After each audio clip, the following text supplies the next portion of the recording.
Survive 30 days. Chained to your ex, win $250,000, Part 16.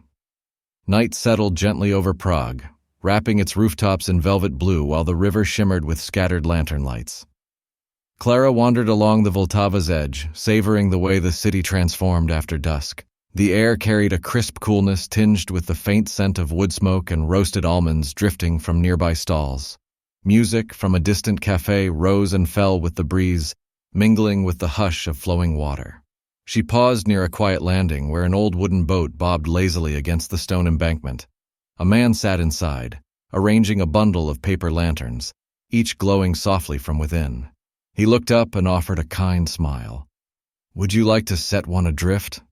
he asked in a warm, measured tone. Clara stepped closer, drawn by the delicate lights. She selected a lantern painted with a swirl of blues and golds. As she cradled it, she felt its warmth through the thin paper as though it carried not only a candle's glow but also something intangible, a promise, a memory, or a hope. The man handed her a slender stick to guide the lantern toward the water. "People place their wishes inside," he explained, "then let the river carry them. The current has a way of understanding." Clara smiled, though she kept her thoughts unspoken. She knelt, set the lantern gently on the surface, and watched it drift into the darkness, joining others already floating downstream like tiny stars. The sight reminded her of music notes on a vast sheet, each light a small melody moving towards something greater. As she straightened, she caught sight of a woman nearby sketching the lanterns, her charcoal dancing quickly across the page. The stranger's face was hidden beneath a wide-brimmed hat, but her posture radiated calm assurance.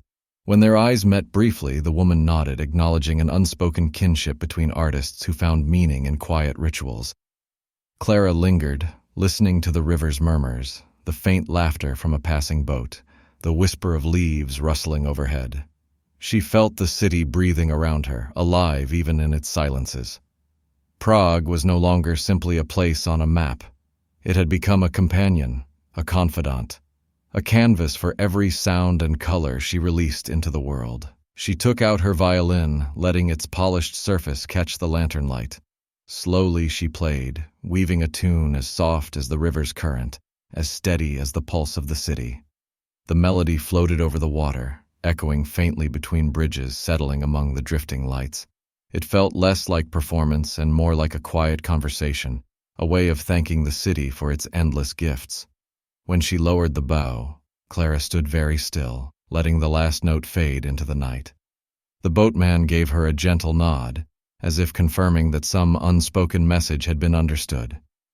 She smiled back, then turned to walk along the river, her steps slow, unhurried. Above her, the lanterns moved farther into the dark, their glow steady against the flowing current. Clara sensed that her journey was far from over. There were still alleys waiting to reveal their secrets, bridges with untold stories, melodies hiding in the quiet corners of Prague. Yet in that moment, with the river alive with lights and her heart steady with calm, she felt perfectly at home, a part of something vast and timeless, carried forward just as surely as the lanterns drifting gently into the night.